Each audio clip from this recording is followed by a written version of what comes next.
Hello, dear fans, friends, and subscribers. Welcome to the Saturday edition of the Cricket Happening Show with your host Ram.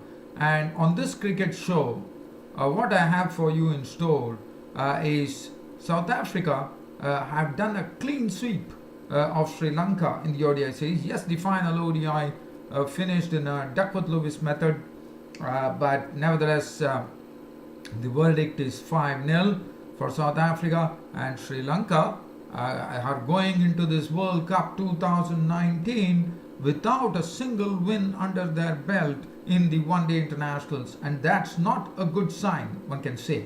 And well, if probably Angelo Matthews comes into the squad, it might strengthen them a great deal, no doubt about it. But that is something which we can look up later. So this is the situation. So South Africa have clean swept the Sri Lankans 5-0 in the ODI series, and Afghanistan versus Ireland, this historic test match that is happening, the first time after both the teams have got test status. They are playing their first test against each other. Previously, they have been playing 4-day Cup intercontinental matches. It's the first time that they are playing a 5-day match, and that's through a genuine test match. And this is being played in India, as we all know, in Dehradun.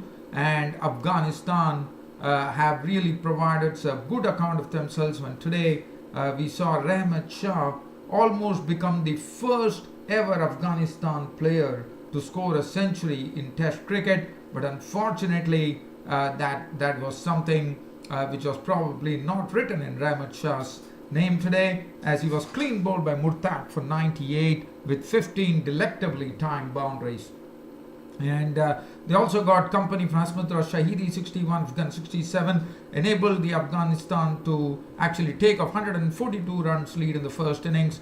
And the Irish were 22 for 1 at close of play, basically trailing by 120 runs. And to me, with this pitch taking slow turn, I would probably term Afghanistan as favourites to have their maiden test victory over Ireland. But again, it depends on whether Ireland can really bring out some magic here in this particular match. And United Arab Emirates, as you know, in United Arab Emirates, the home team UAE and United States of America, that is USA, was playing their second T20 in their history, but the second official T20 in their history, after ICC gave a recognition to a lot of countries for playing T20s.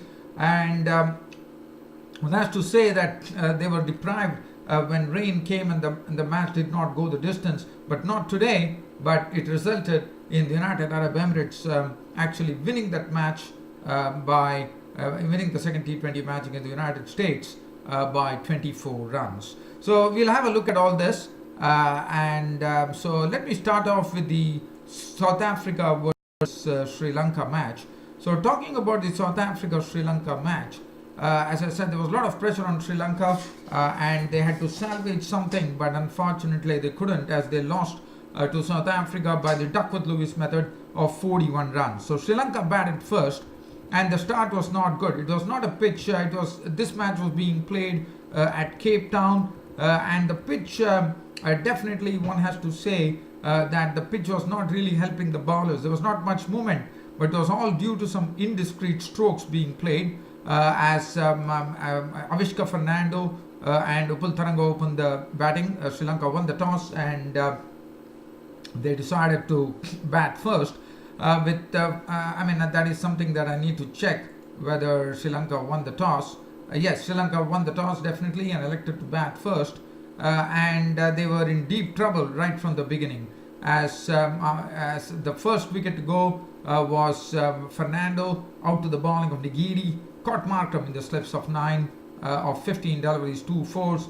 Upul Taranga also met his fate, and he met his fate at the hands of Kagiso Rabada as he feathered a delivery into the keeper's hands. So 14 for 2, and it required Oshada Fernando and Kushal Mendes to chisel together a partnership, which they did.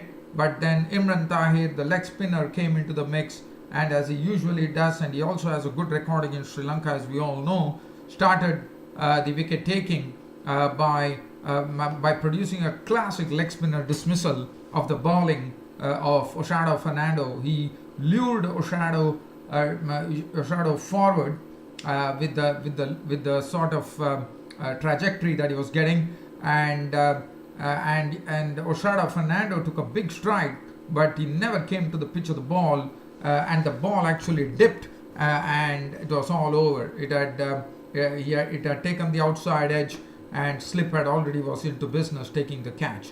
Kushal Mendes was doing a very, very good job, one could say, as he partnered with Angelo Pereira, who gave him company as they pushed the scoring along. And Angelo Pereira was the one who was responsible for Kushal Mendes. But Kushal Mendes was not just Premal Pereira. Angelo Pereira was a victim of Imran Tahir after making 31 of 37 balls with 3 fours. But Kushal Mendes was looking good. He was trying to hold the innings for the Sri Lankans, trying his best. But what a terrible mix-up. I mean, Kushal Mendes has been pretty unlucky in that sense in this ODI series of being run out once again, and this time it was Premal Pereira, the new bloke, who actually, there was a second run in that. In fact, it was a Premal who actually, he was the one who called Mendes for a second run and then turned his back at Mendes, and by the time Mendes was all the way down the track, and Nigiri fired in the throw, and the bails were whipped off by the wicket keeper. So Mendes' innings was ended very sadly, run out for 56 of 84 deliveries with 3 boundaries. But after that, Premal Pereira had to take the onus upon himself of having committed the blunder of, I would say, selling Kushal Mendes' wicket, in the sense they say that sold him down the river, and that's what precisely Premal Pereira did. And we saw that Tisra Pereira, Notji came in, dismissed Tisra Pereira. Tisra Pereira, unfortunately, in this ODI series has not really taken off, and that has been a problem area for Sri Lanka. He was gone for 2. Dhananjay De Silva was dismissed for 12 of as many balls with 2 fours. And then once again, it was the all-rounder Isuru Udana coming to the rescue, as the Sri Lankan score plummeted to 161 for 7 in the 41st over, and it took Isuru Udana and Premal Pereira to first be a bit watchful, not take any risks. They waited and waited because their primary aim would have been to play out the 50 overs, and they were quite successful in that, as they took when the death over started, when the last 5 overs were coming up. They really started opening up. In fact, Isuru Udana did well, and both of them actually contributed runs, hitting 4s and 6s. In fact, Isuru Udana was the one who did 6. Isuru Udana once again showed that he can be a very useful batsman down the order, contributing 32 of 29, 3 4s and 1 6. Premal Pereira definitely would have been very guilty of Kushal Mendes' wicket, but he did his bit, making 33 of 57, 2 4s, and in the end, 225 all out was the Sri Lankan. So they were all out for 225. The bowlers, as I said, the South African bowlers deserve a lot of credit, even though the wicket was not really helping the bowlers with any movement. If you look at the bowling figures, it really makes very good. Rabada was a bit costly, 10 overs unmade and 50 runs on 3 wickets. Lungi Gidi was absolutely on the money, and Duplessis did not even bring him. 5 overs, 1 made and 1 for 16. Did a good job. Philip went for some runs today. 8 overs, 1 for 40. Notji continued to impress with his bowling. He picked up the important wicket of Tisra Pereira. 9.3 overs, no made and 35 runs on 2 wickets for Anrik Notji. Imran Tahir continuing his good work against the Sri Lankans. 10 overs, 1 made and 2 for 33. Pretorius 4 overs, none for 27. And Dumini 3 overs, none for 16. Now South Africa were given a target it came down to the floodlights not really working, which is very sad, considering the fact that South Africa, it is an international match which is being played. It was very sorry to see that the floodlights did not work properly, in fact the Sri Lankans got immediate joy today. One of the man who was the Quinton de Kock, who was named man of the series, who has been haunting the The Sri Lankans in this particular ODI series was an early goner, and was Lasith Malinga who took his wicket. Quinton de Kock tried to club a ball which was on the leg stump into the deep, and Avishka Fernando took the catch. Malinga was the bowler. Quinton de Kock was out for 6 of 14 deliveries with 1-4, and what a big relief for the Sri Lankans. One could see it writ large on their faces as Quinton de Kock walked back to the pavilion. But even though Quinton de Kock was out, it was Markram and du Plessis at the crease. Du Plessis was trying to be a bit sedate, contributing 24, and then finally it came down to for the South Africans to get 95 runs from the 28 overs.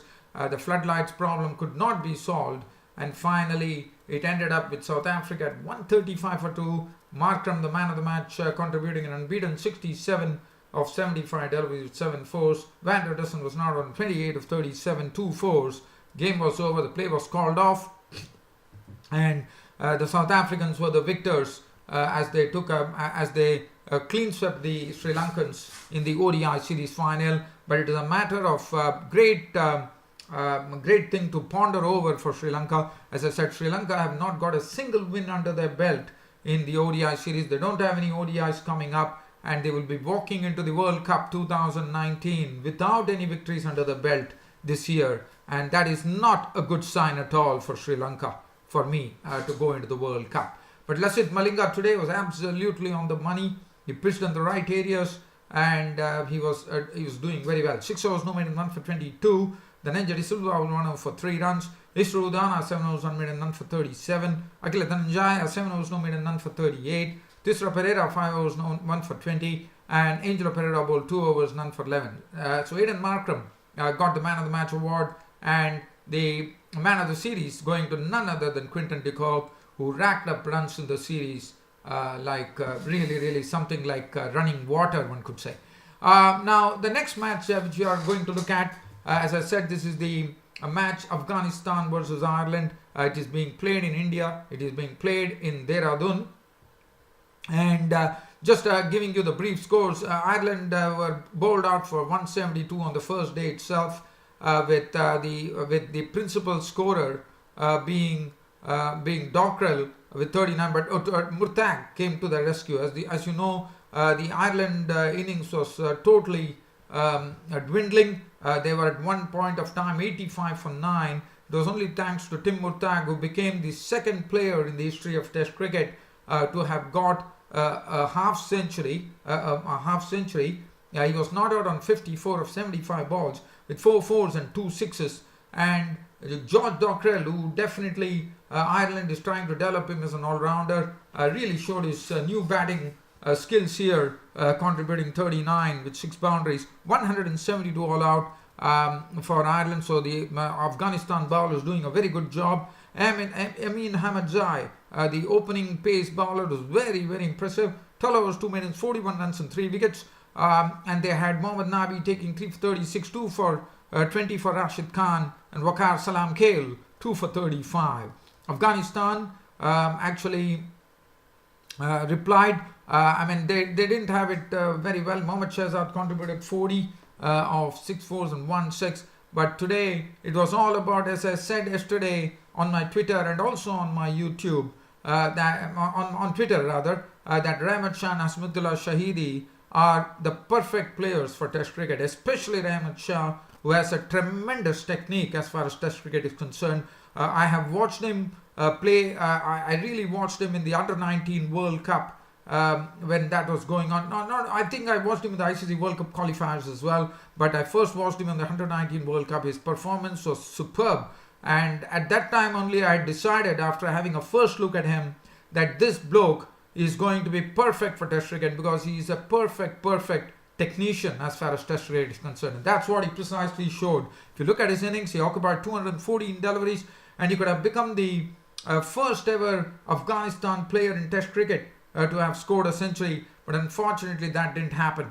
In fact, Rahmat Shah chopped down to his stumps of the bowling of Tim Murtagh for 98 with 15 fours, and what a knock from Rahmat Shah. He and Hasmutullah Shahidi actually put on a 130 odd run stand to take the score to 198, and out of that, Hasmutullah Shahidi's contribution was 67. 61 with 6 boundaries. But Rahmat Shah was superb, and he played some exquisite shots through the cover region. He was not afraid to jump down to the spinners as the opportunity presented itself. And one has to really doff our hats to Rahmat Shah. It was a real shame that he could not get those 2 runs to become the first ever Afghanistan player to have got a century in Test cricket. And unfortunately, that is definitely something on the cards in the future for this bloke, Rahmat Shah, because he is a perfect Test player. He was bowled by Murtag for 98, 15 fours. He disconsolately walked back to the pavilion, and one need not be surprised by that.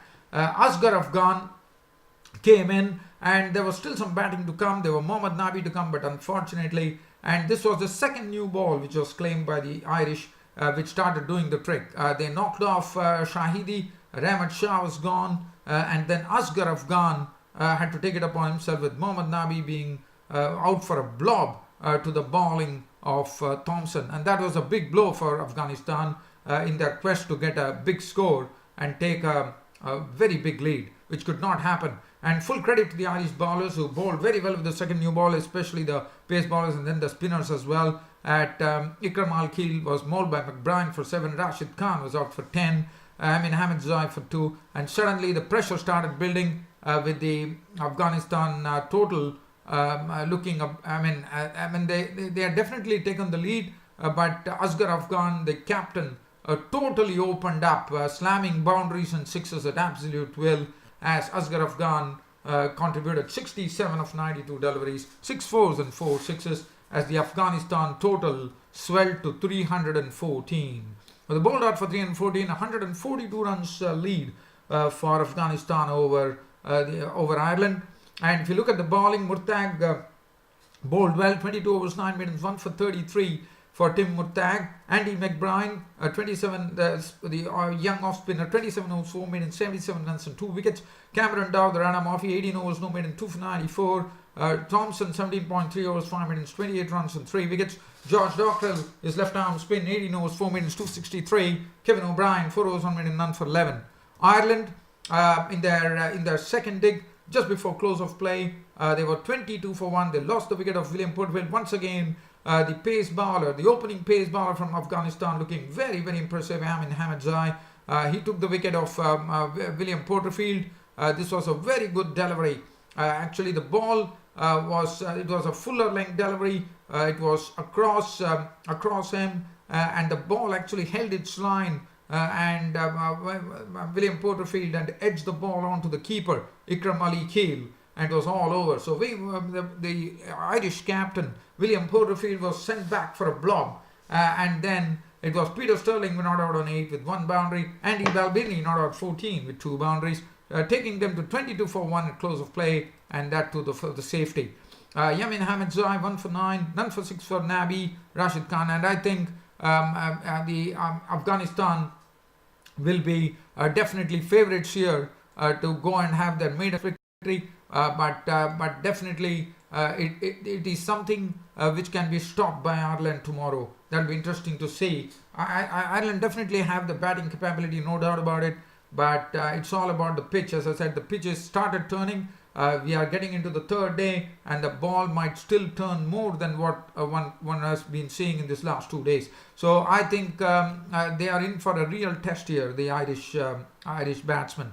As far as the other match is concerned, the second T20, United States of America versus the United Arab Emirates. The first match, as you would remember, could not go the whole distance, but this one went, and the UAE were the victors by 24 runs. United Arab Emirates making 182 for 7, actually batting first, and the feature was Shaiman Anwar, who is a very aggressive batsman, as we know from the UAE, and he showed us why today by slamming 62 of just 30 deliveries, which included 3 fours and 6 sixes. So they basically promoted him in the batting order, which was the right way to go. Rohan Mustafa contributing 45, 38, 7 boundaries in that knock, as the United Arab Emirates made 182 for 7 of their 20 overs.